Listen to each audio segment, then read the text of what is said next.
Halo semuanya, Assalamualaikum. Selamat datang kembali di YouTube channel Wen Anthony dalam kisah terbaru Pesugihan Siluman Kambing. Sebuah cerita horor yang ditulis oleh Aulia Sari. Sebelum kita masuk ke ceritanya, saya berharap teman-teman dimanapun berada selalu dalam keadaan sehat walafiat. Amin. Mari kita masuk ke ceritanya.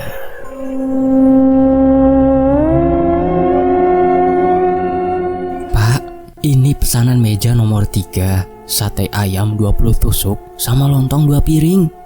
Suara Bu Ati, istrinya, terdengar di tengah kepulan asap dan aroma daging yang terbakar di atas bara. "Siap Bu, laki nyusul ini," jawab Pak Somad cepat sambil membalik tusuk sate di atas tungku. Percikan bara menyambar jari tangannya, tapi ia hanya meringis kecil tanpa berhenti bekerja. Suara bara yang meletup, tawa para pelanggan, dan dengungan malam yang lembab menciptakan harmoni aneh di warung sederhana itu. Warung sate Pak Somad berdiri di pinggir jalan desa yang menghubungkan 2 kecamatan. Sebelah kanan sawah luas, sebelah kiri deretan pohon bambu yang kadang berdesis pelan diterpa angin malam. Lampu-lampu bohlam menggantung di atap seng, cahayanya kekuningan dan bergetar karena tersenggol serangga malam. Di meja-meja panjang, pelanggan datang silih berganti. Ada sopir truk yang berhenti sejenak untuk makan. Ada pasangan muda yang duduk di sudut sambil tertawa pelan. Ada juga warga desa yang baru pulang dari sawah malam-malam, mencari penghangat di sepiring sate panas. "Pak, sambalnya tambah yang banyak ya," seru seorang pembeli, membuat Pak Somad menoleh sambil tersenyum lebar. "Siap. Sambal banyak, sate makin mantap," jawabnya cepat. Tangan kasarnya menabur bumbu kacang kental ke atas sate yang sudah matang, lalu menyiramnya dengan kecap manis dan bawang goreng. Bu Ati, istrinya, sibuk mengantar pesanan sambil tersenyum sopan ke pelanggan. Keringat menetes di dahinya, tapi wajahnya tampak bahagia. Malam itu, seperti malam-malam sebelumnya, ramai, riuh, dan penuh kesibukan. 2 karyawan muda, Yadi dan Roni, bolak-balik mengangkat piring dan mencuci gelas di belakang.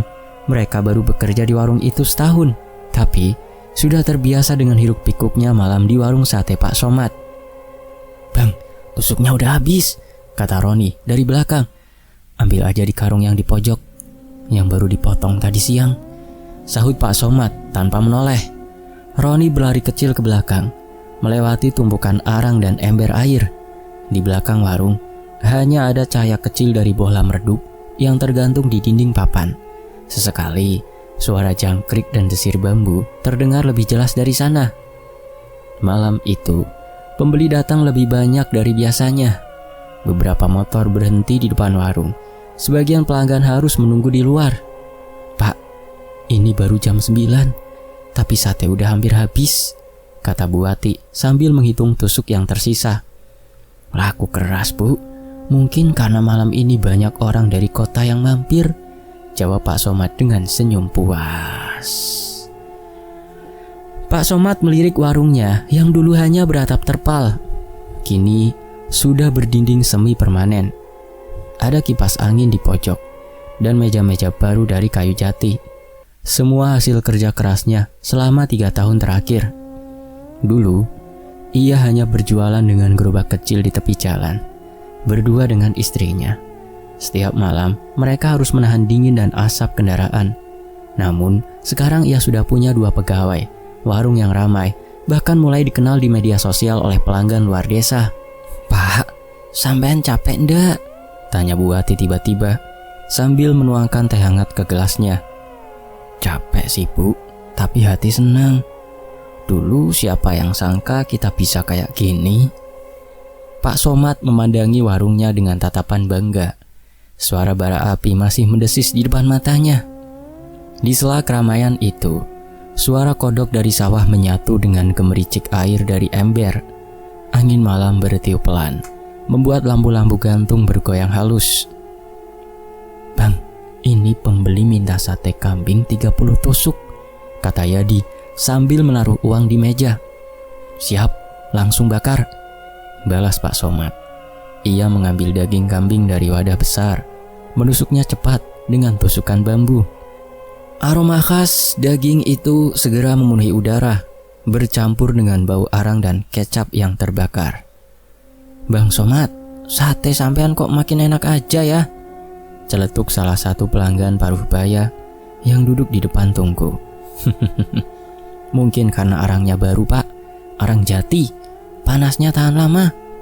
"Ah, bukan cuma itu. Bumbunya juga beda. Gurihnya pas. Ada rasa yang entahlah, susah dijelasin." Pak Somad tertawa, menepuk bahu pelanggan itu. "Yang penting enak dimakan, Pak. Soal rahasia rasa, biar saya aja yang tahu." Semua orang tertawa ringan, termasuk Bu Wati. Suasana malam kembali riuh, penuh percakapan dan bunyi piring beradu. Menjelang tengah malam, warung mulai sepi. Hanya tersisa beberapa pelanggan yang menyesap teh hangat sambil bercengkrama. Yadi dan Roni sudah mulai membersihkan meja, sementara Bu Wati mencatat hasil penjualan malam itu di buku kecil. "Lumayan, Pak. Malam ini hampir 2 juta lebih," ucap Bu Wati sambil tersenyum bangga. Pak Somad mengangguk, matanya menatap bara api yang mulai padam. "Kalau terus kayak gini, kita bisa nambah cabang, Bu," katanya lirih. "Cabang?" Bu Wati mengangkat alis. "Ya, mungkin di pasar kecamatan, biar orang-orang gak jauh-jauh datang ke sini." Bu Wati hanya tersenyum kecil. "Pelan-pelan aja, Pak. Aku takut sampean terlalu capek. Sejak buka warung ini, sampean jarang istirahat loh, Pak." Pak Somad mengusap keningnya, lalu mematikan kipas angin yang mulai berdebu. "Capeknya hilang kok, Bu, kalau lihat warung rame gini. Dulu siapa sangka kita bisa kayak orang-orang. Anak kita bisa juga sekolah tinggi nanti." Nada suaranya penuh harapan, namun ada nada aneh di ujung kalimatnya, seperti keinginan yang terlalu dalam, terlalu ambisius. Jam menunjukkan hampir pukul 11 malam. Pelanggan terakhir pamit, meninggalkan uang di meja.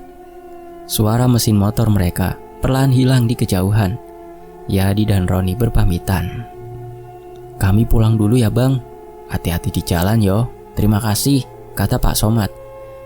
Begitu mereka pergi, suasana warung langsung berubah, hening.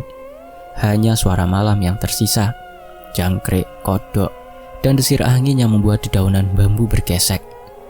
Pak Somad duduk di kursi panjang depan warungnya, menyalakan rokok. Asapnya mengepul, menembus cahaya bohlam kuning yang menggantung. Bu Wati sedang mencuci piring terakhir di dapur belakang. Pak Somad dan Bu Wati adalah sepasang suami istri berusia sekitar 45 tahunan. Kehidupan ekonomi yang sulit dan kurangnya lapangan pekerjaan membuat keduanya memutuskan untuk berjualan sate. Dengan berbekal resep yang dipelajari dari almarhum orang tua Pak Somad, mereka nekat berjualan sate. Hampir setiap malam, suara lonceng kecil di bawah gerobak sate tuanya. Keduanya rela berjalan jauh demi bisa mendapatkan uang untuk menyambung hidup. Bahkan tak jarang sate-sate dagangannya tidak laku terjual. Tapi hal itu tidak membuat Pak Somad dan Bu Wati menyerah dengan kehidupan mereka. Malam semakin larut. Bu Wati sudah masuk ke dalam untuk membereskan uang hasil penjualan. Pak Somad masih duduk sendirian di depan, menatap papan nama warungnya yang bergoyang diterpa angin. Sate kambing dan ayam Pak Somad. Bohlam di atas papan itu bergetar, cahayanya sesekali redup. Dari kejauhan, suara anjing melolong sebentar, lalu sunyi kembali. Pak Somad mengangkat kepalanya, memperhatikan sekeliling, lalu tersenyum tipis. Ia berdiri mengambil ember air, menyiram sisa bara yang masih menyala. Asap putih tebal mengepul sebentar, lalu senyap. Suara air mendesis di atas arang, meninggalkan bau khas terbakar yang menusuk hidung. Dari balik warung, Bu Wati keluar sambil membawa toples uang. "Udah, Pak, semua udah beres, ayo pulang." Pak Somad mengangguk. Ia menutup warung dengan menurunkan terpal dan menggembok pintu kayu sederhana itu. Saat mereka berjalan menuju motor metik tua, angin malam bertiup lebih kencang. Pohon bambu di tepi jalan berderak pelan, menimbulkan suara yang entah kenapa membuat langkah mereka berhenti sejenak. Bu Wati menoleh. "Anginnya kok kencang banget ya?" Namanya juga pinggir sawah, Bu. Udah biasa, jawab Pak Somad datar. Akan tetapi dalam langkahnya, ada sesuatu yang membuat tubuhnya sedikit tegang. Ia menatap ke arah sawah yang hitam pekat, tapi tidak melihat apapun, hanya hembusan angin dan suara air irigasi yang berdesir pelan. Tidak berapa lama, motor metik tuanya mengaum, memecah keheningan malam, meninggalkan warung yang kini gelap total. Di belakang papan nama warung itu bergoyang pelan, mengeluarkan bunyi krek krek krek krek yang berulang-ulang terdorong oleh angin. Malam itu, untuk pertama kalinya, Pak Somad merasa ada kepuasan yang terlalu besar dalam hatinya. Ia menatap sekilas ke arah tangan kasarnya, yang masih berbau daging dan arang, lalu kembali menatap jalanan desa yang sepi. Dalam hati ia bergumam, seolah berbicara pada sesuatu yang tak terlihat. Besok harus lebih ramai lagi. Mobil itu melaju pelan meninggalkan jalan tanah yang becek. Di belakang, warung sate Pak Somad berdiri sunyi dalam gelap. Satu-satunya cahaya yang tersisa hanyalah bara merah kecil di tungku, berdenyut perlahan, seperti nafas yang belum padam. "Pak, bangun, sholat dulu nanti keburu subuh lewat." Suara Bu Ati terdengar pelan. Pak Somad masih terpejam. Kamar itu terasa begitu sunyi, hanya terdengar dengus nafas berat dan dengkuran singkat dari Pak Somad yang belum juga bangun. Di luar, sudah beberapa kali berkokok, cahaya pagi menembus celah jendela, memantul pada lantai semen yang masih dingin. Bu Ati menatap suaminya sebentar, lalu menghela nafas. Biasanya dulu sebelum sesukses ini, Pak Somad selalu bangun sebelum azan subuh. Ia sering jadi orang pertama yang ke musola. Kadang membangunkan tetangga lewat suara azan yang ia kumandangkan. Tapi beberapa bulan terakhir, tubuhnya makin sulit digerakkan di pagi-pagi. Kerja terus tiap malam. Siapa yang gak capek? Gumam Bu Ati sambil menyiapkan air panas. Awal bulan itu menjadi titik paling sibuk sejak mereka membuka warung. Sejak matahari terbenam, deru kendaraan tak henti-hentinya terdengar di depan warung. Motor, mobil kecil, bahkan truk-truk luar kota berhenti hanya untuk mencicipi sate buatan Pak Somad. "Bang, tambah sate ayam, 10 tusuk." Suara salah satu pembeli terdengar dari ujung warung. "Pak, sate kambingnya 2 porsi lagi ya." Pelanggan yang lain menimpali. "Bu, lontongnya nambah, Bu." Suara-suara pelanggan bersahutan dengan bunyi bara yang berdesis. Asap tebal menari di udara, membuat mata sedikit perih. Tapi aroma yang dihasilkannya benar-benar memikat. Roni dan Yadi kewalahan di bagian belakang. "Bang, arangnya nambah lagi, 1 drum habis." "Ambil di gudang belakang," balas Pak Somad dengan suara serak tapi tegas. Bu Ati bolak-balik ke meja kasir di ujung warung, mencatat setiap pembayaran dengan rapi di buku. Tangannya cekatan, matanya fokus. "Pak, uangnya makin banyak loh. Malam ini aja bisa 3 juta lebih," katanya sambil tersenyum. Pak Somad hanya menoleh sebentar, menata bara api di tungku. "Bagus, besok kita beli kambing 2 ekor lagi." Malam makin larut, tapi pelanggan tak kunjung habis. Bahkan saat jam menunjukkan pukul 11 masih ada yang datang. Yadi menyeka keringat di dahinya. "Bang, tiap malam rame terus, nggak kayak dulu ya." Pak Somad tersenyum samar. "Iya, makin ramai makin bagus. Jangan ngeluh, ini rezeki, Dik." Beberapa bulan berlalu, semakin hari warung sate milik Pak Somad dan Bu Ati semakin ramai pembeli. Hasil penjualan mereka juga meningkat tajam. Bu Ati mulai menyisihkan uang untuk memperbaiki rumah. Dinding bambu yang dulu lapuk diganti dengan tembok semen. Atap seng yang bocor diganti genteng baru. "Pak, aku udah pesen tukang buat benerin dapur belakang. Kalau bisa minggu depan selesai," kata Bu Ati suatu pagi. Pak Somad sedang duduk di teras sambil memeriksa tumpukan struk pembelian bahan sate. "Ya udah, bagus. Tapi jangan boros ya. Fokus Bu, ke warung dulu. Sama masa depan kita nanti. Jangan sampai hari tua kita hidup dalam kekurangan." Bu Ati mengangguk. "Aku tahu, tapi rumah ini juga butuh diperbaiki. Masa kita punya warung bagus, tapi rumah masih kayak dulu?" Pak Somad tidak menjawab, hanya menatap jalan depan rumah yang mulai ramai oleh lalu lalang warga. Di dalam hatinya, ia tahu semua ini hasil kerja keras, tapi entah kenapa, setiap melihat uang bertambah, ada perasaan aneh yang terus menuntut, harus lebih, harus tambah banyak. Ambisi di dalam dirinya seolah terus memaksanya bekerja dan bekerja. Beberapa warga mulai memperhatikan perubahan pada sosok Pak Somad. Dulu, ia dikenal ramah dan sering ikut kerja bakti. Tapi kini, wajahnya jarang terlihat di kegiatan desa. Pak Somad sekarang sibuk banget ya, komentar Pak RT sambil menyeruput kopi di warung sebelah. Iya, tiap malam jualan, tapi siangnya juga jarang kelihatan, sahut warga lain. Rezekinya lagi lancar, biarin aja, mungkin capek. Malam itu, udara di desa Wadung Asri terasa begitu dingin. Angin kencang bertiup, menerbangkan dedaunan kering yang berserakan di tanah. Pak Somad duduk di teras rumah, tangannya memegang rokok yang masih menyala. Tatapannya kosong tertuju pada halaman rumah yang semakin gelap dan sunyi. Bu Ati yang sejak tadi ada di dalam rumah, jaket tipis membungkus tubuh kurusnya. "Pak, kok bengong aja? Apa ada yang dipikirin?" tanya Bu Ati sambil duduk di kursi yang ada di samping Pak Somad. "Enggak," jawab Pak Somad. "Tiap malam duduk di situ, enggak tidur. Capek loh, Pak." Pak Somad menghela nafas. "Aku cuma mikir gimana caranya biar warung makin rame. Aku pengen usaha ini terus jalan, enggak mau berhenti di sini. Caranya ya doa lagi, minta sama Allah, Pak, sholat." Bu Ati menoleh ke arah suaminya. "Kamu itu bisanya ceramah aja, bukannya ngasih solusi malah bikin kesel." Pak Somad segera berdiri lalu masuk ke dalam rumah. Bu Ati hanya terdiam. Ada rasa heran dalam hatinya melihat perubahan sikap suaminya yang begitu drastis.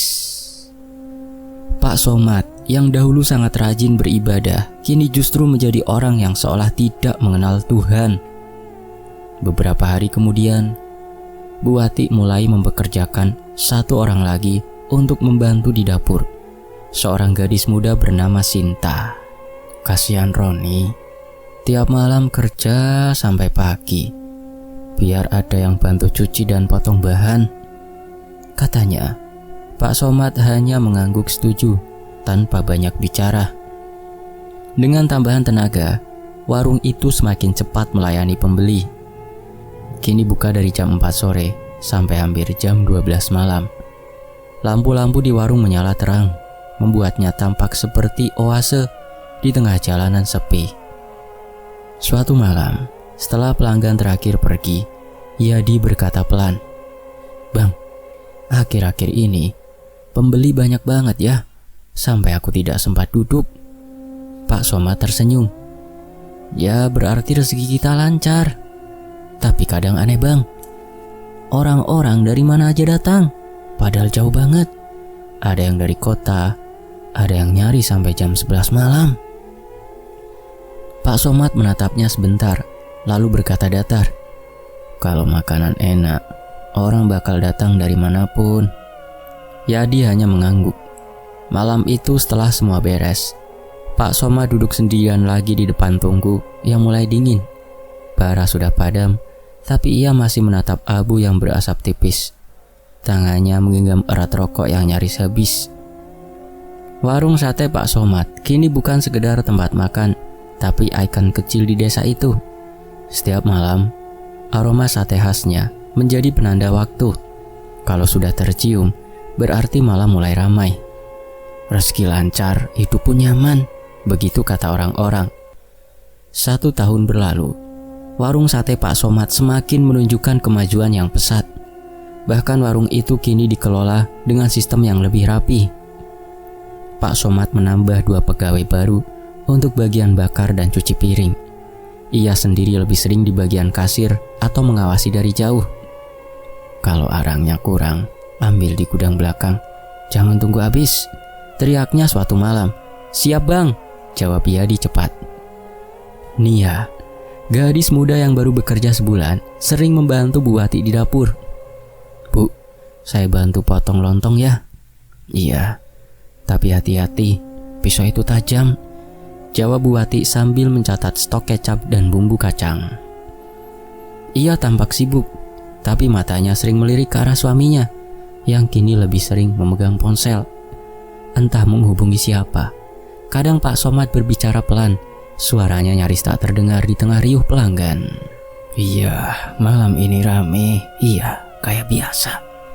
Suara Pak Somad terdengar pelan, nyaris seperti bisikan, tapi masih bisa didengar oleh Bu Wati yang berdiri tidak jauh dari tempatnya. "Pak, sampean nelpon siapa toh?"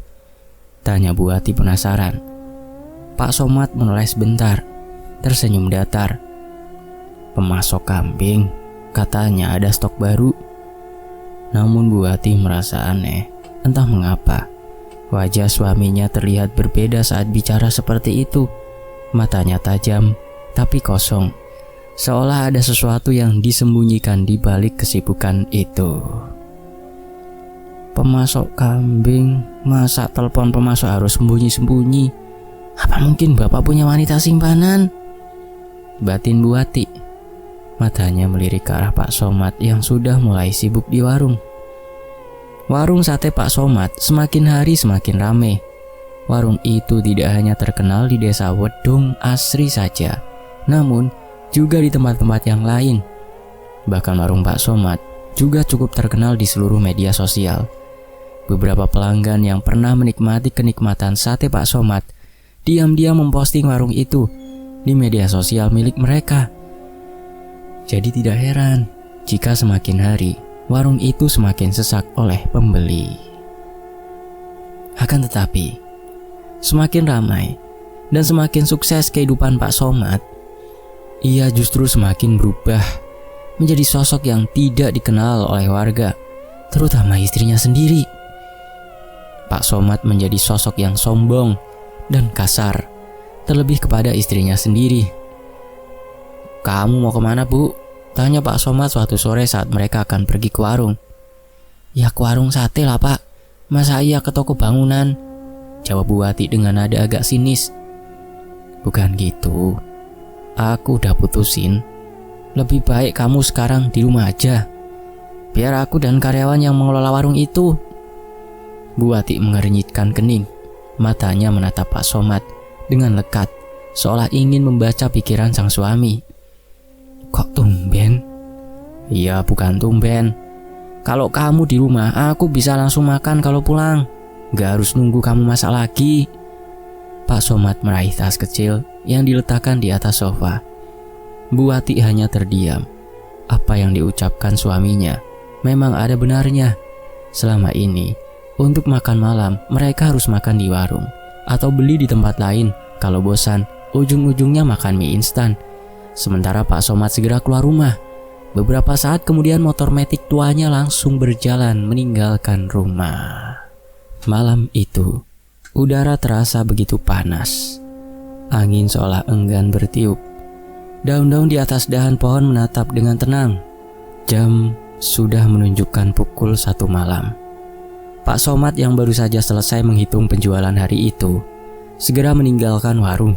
Setelah mengunci pintu warung, Pak Somad langsung mengemudikan motor metiknya menuju ke arah rumah. Jalan desa sudah sepi, hanya cahaya lampu jalan yang jarang-jarang bergantian dengan gelap pekat di antara pohon bambu dan ladang kosong. Dalam pikirannya masih berputar angka-angka penjualan malam ini. 4.100.000. Lumayan. Besok harus lebih, gumamnya pelan. Tiba-tiba dari balik tikungan, 3 sosok muncul. Mereka berdiri di tengah jalan. Wajah tertutup jaket dan kain. Satu di antaranya mengangkat tangan, memberi isyarat berhenti. Pak Somad menekan rem. Ban berdecit di atas aspal. Siapa itu? Suaranya pelan, tapi hatinya mulai berdebar. Ketiga pemuda itu berjalan mendekat. Satu membawa sabit panjang, yang lain menggenggam kayu, dan satu lagi menenteng tas lempang lusuh. "Pak Somad ya?" Suara serak salah satu dari mereka terdengar dari balik kain penutup wajah. "Kami cuma mau minta bagian. Katanya tiap malam bawa uang banyak." Pak Somad menggenggam kuat stang motor. "Uang ini hasil kerja kerasku. Kalau mau, kerja. Jangan jadi pengemis yang bisanya minta-minta." Pemuda bersabit melangkah maju. Matanya menyipit. "Udah Pak, jangan sok berani. Kasih uangnya. Motor juga sekalian." Pak Somad menatap mereka tajam. "Nggak akan aku kasih." Pak Somad meludah di hadapan pria itu. Seketika situasi membeku. Angin berhenti. Malam terasa berat. Tiba-tiba, swing!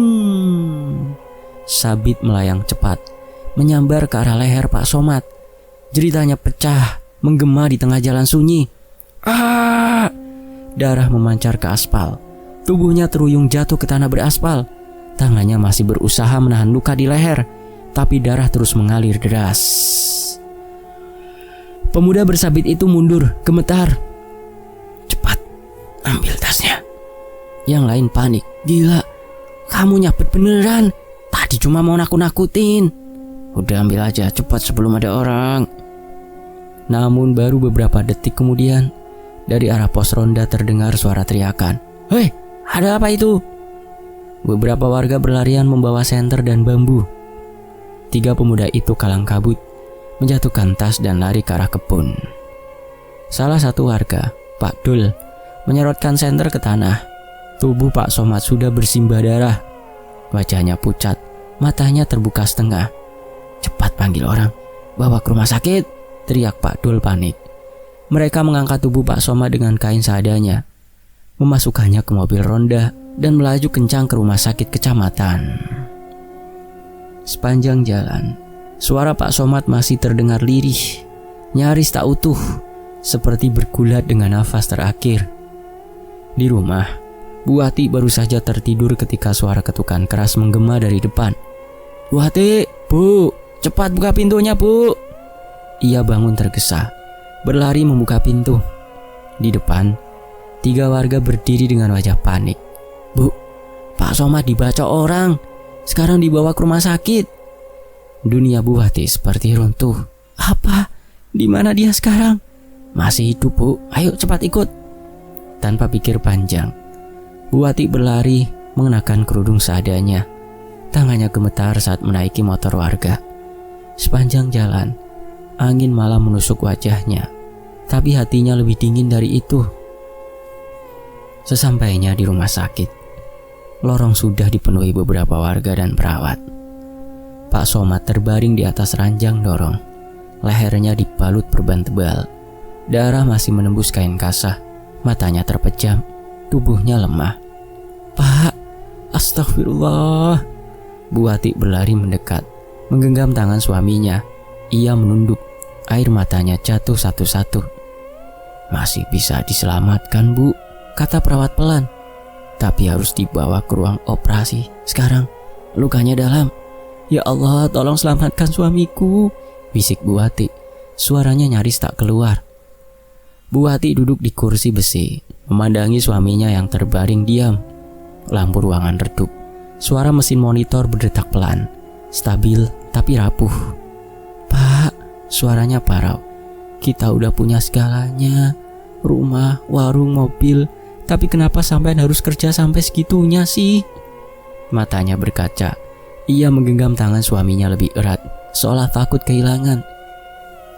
Di luar ruangan, langkah kaki perawat terdengar menjauh, menyisakan keheningan yang aneh. Di kejauhan, suara adzan Isya menggema dari masjid kota, pelan tapi menusuk hati. Dan di sela-sela suara itu, Bu Wati merasa sesuatu yang lebih sunyi dari apapun. Rasa kehilangan yang belum terjadi, tapi sudah terasa nyata. "Kalau waktu bisa diulang," bisiknya pelan. "Aku cuma mau kita kembali ke warung yang kecil itu, yang cuma punya 2 meja, yang isinya cuma kita berdua." Air matanya jatuh dan malam itu, di ruang rumah sakit yang dingin, suara langkah kaki dari koridor rumah sakit terdengar samar dari dalam ruang gawat darurat. Cahaya lampu di ruang gawat darurat terlalu terang, Bau obat dan darah bercampur jadi satu.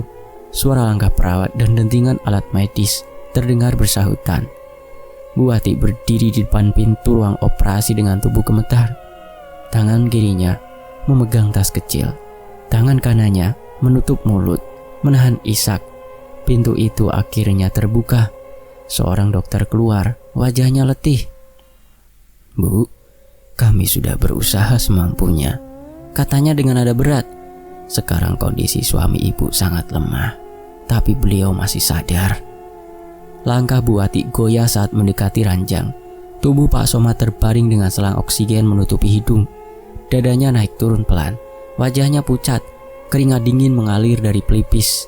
Matanya perlahan terbuka, menatap istrinya. "Pak, ini aku, Wati," bisik Bu Wati sambil menggenggam tangan suaminya yang dingin. Tahan ya, Pak. Dokter bilang sampean kuat, sampean pasti bisa." Pak Somad tersenyum samar. Bibirnya bergerak, tapi suaranya serak, terputus-putus. "Bu." "Ya Pak, aku di sini." Pak Somad menatap wajah istrinya lama, lalu air matanya menetes. Aku udah salah, Bu." Bu Wati mengerutkan kening, mencondongkan tubuhnya. "Salah gimana, Pak? Udah, jangan ngomong dulu, istirahat." Tapi Pak Somad memaksakan diri. Suaranya semakin lirih, namun tiap kata seperti beban berat yang keluar dari dadanya.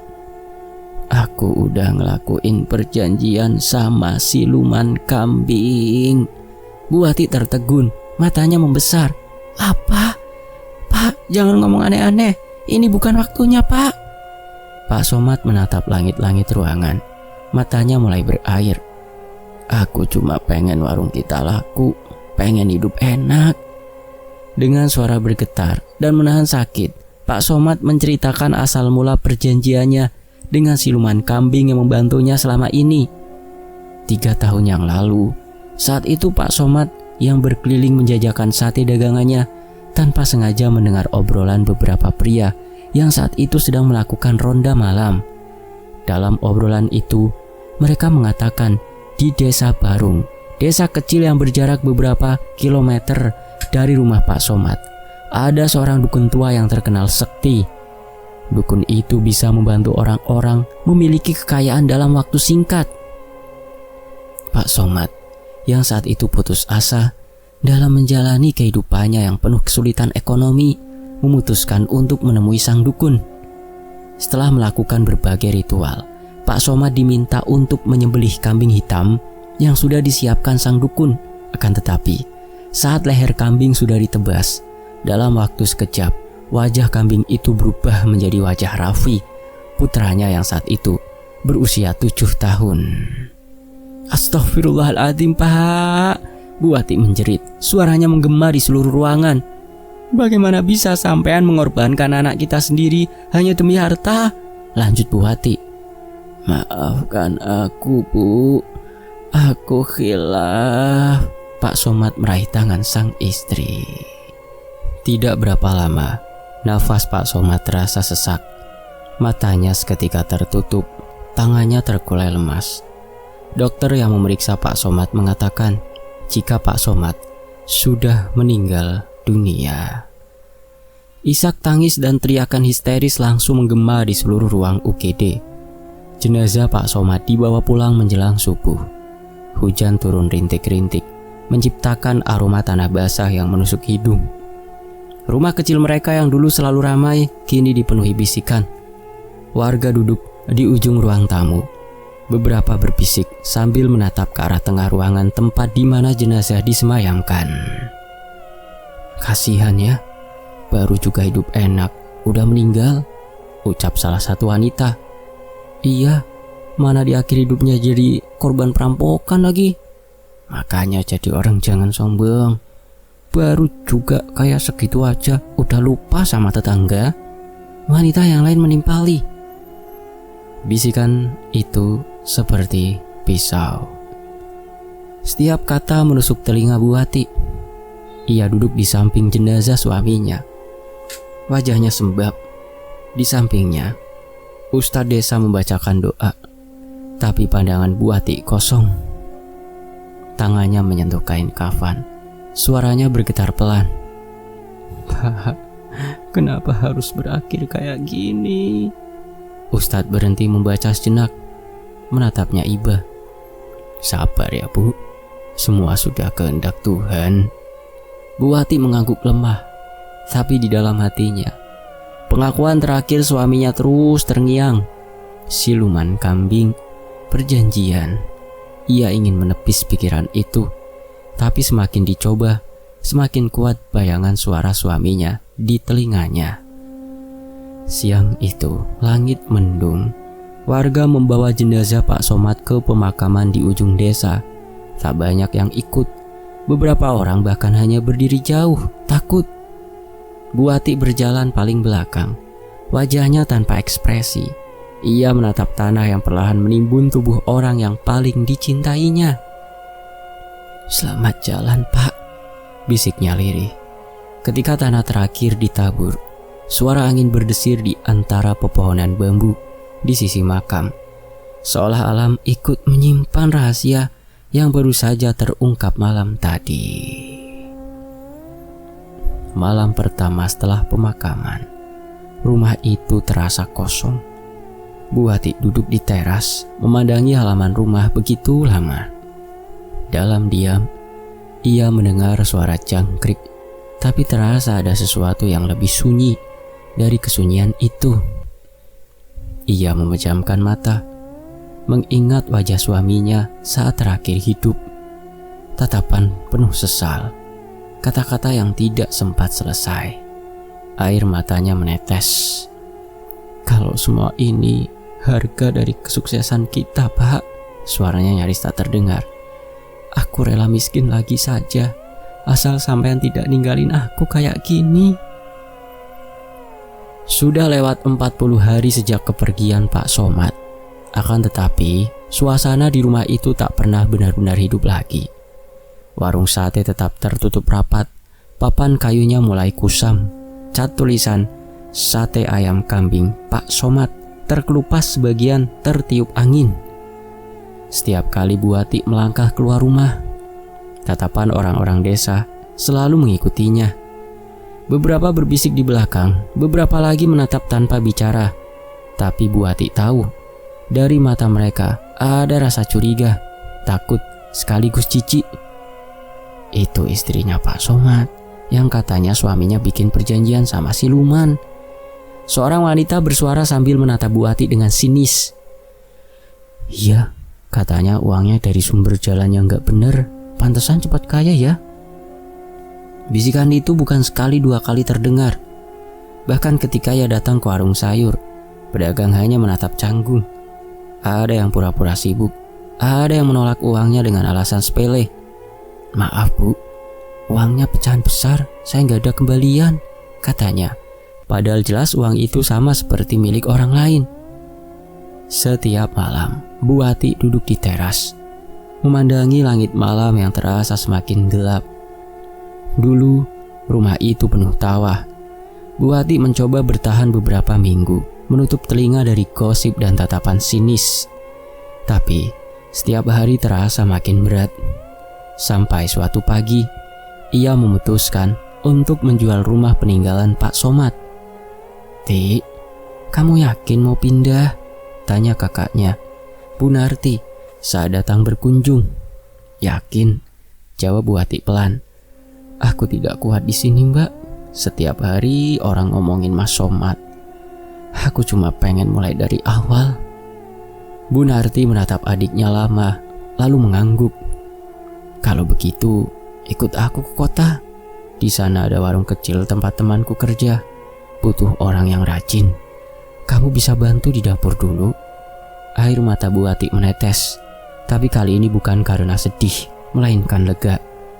Ia menatap foto suaminya di ruang tamu, tersenyum samar. "Aku pergi dulu, Pak. Biar aku yang terusin hidup ini dengan cara yang benar." Keesokan harinya, ia menjual seluruh peralatan warung, tungku, meja kayu, bahkan piring-piring yang dulu ia beli bersama almarhum suaminya. Beberapa warga datang, sebagian menawar barang, sebagian hanya melihat. Tak satu pun dari mereka yang berani menyentuh tempat sate bakaran itu terlalu lama.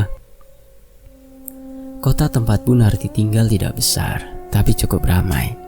Bu Wati menumpang di rumah kakaknya untuk sementara, lalu mulai bekerja di warung makan sederhana di pinggir jalan.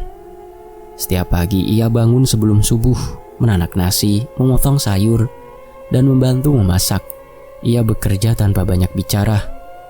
Teman-teman kerjanya sempat heran. Perempuan yang tampak lembut itu bekerja dengan kecepatan dan ketelitian luar biasa. Bu Wati, nggak capek? Dari tadi belum duduk, tanya seorang rekan kerja. Bu Wati tersenyum samar. Kalau berhenti nanti kepikiran lagi. Hari berganti minggu, minggu berganti bulan. Sedikit demi sedikit, kehidupannya mulai stabil. Pemilik warung memujinya karena rajin dan jujur. Pelanggan mulai mengenalnya. Tak ada lagi bisikan gosip. Tak ada tatapan takut. Hanya hiruk pikuk kota yang memandulkan kenangan buruk. Meski begitu, setiap kali malam tiba, ada ruang kosong di dalam dirinya yang tak bisa diisi. Kadang saat ia memanggang sate ayam di dapur warung baru itu, aroma arang membangkitkan ingatan lama. Wajah Pak Somad yang sibuk meniup bara, tawa kecilnya, dan kalimat yang dulu sering ia ucapkan. Rasa itu ada di hati, Bu. Kalau masak pakai hati, pembeli pasti datang sendiri. Setiap kali kalimat itu terlintas, Bu Wati berhenti sejenak, menatap bara api di depannya. Bukan ketakutan yang muncul, tapi sesal, karena kebahagiaan mereka dulu terlalu cepat dan berakhir terlalu gelap. Malam-malam seperti itu sering membuatnya terjaga sampai larut, menatap langit dari jendela kontrakannya. Kadang ia berbisik sendiri, mencoba menguatkan hati. Aku udah di sini sekarang, Pak. Aku masak buat orang-orang, bukan buat keserakahan lagi. Sore itu, langit kota berwarna jingga. Cahaya matahari terakhir memantul di kaca jendela kamar kecilnya. Bu Wati baru saja pulang kerja, masih mengenakan celemek yang sedikit berbau asap dapur. Ia menaruh tasnya di meja, membuka jendela, membiarkan angin sore masuk perlahan. Dari luar, terdengar suara anak-anak bermain, suara pedagang bakso lewat, dan aroma gorengan yang digoreng di ujung gang. Suasana yang sederhana tapi terasa hangat. Bu Wati memandang langit yang mulai temaram.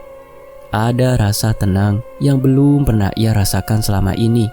Ia tersenyum kecil, lalu berbisik lirih, seperti berbicara pada seseorang yang jauh di sana. Semoga kau tenang di sana, Pak. Aku akan hidup dengan cara yang benar. Bu Wati menutup jendela perlahan, menatap satu foto kecil di meja foto mereka berdua, di depan warung sate yang dulu sederhana. Foto itu sudah mulai pudar, tapi senyum di wajah keduanya masih sama, tulus dan penuh harapan. Hari itu pertama kalinya Bu Wati bisa memejamkan mata tanpa rasa takut. Di dalam dadanya, kenangan yang dulu pahit kini perlahan berubah menjadi doa, bukan untuk menghapus masa lalu, tapi untuk memaafkannya. Selesai. Demikianlah sebuah kisah, semoga menjadi hikmah. Wen Antoni pamit undur diri. Mohon maaf jika ada salah intonasi dalam membacakan ceritanya. Terima kasih untuk penulisnya. Terima kasih untuk teman-teman semuanya. Wassalamualaikum. Sampai jumpa di kisah berikutnya. Alhamdulillah.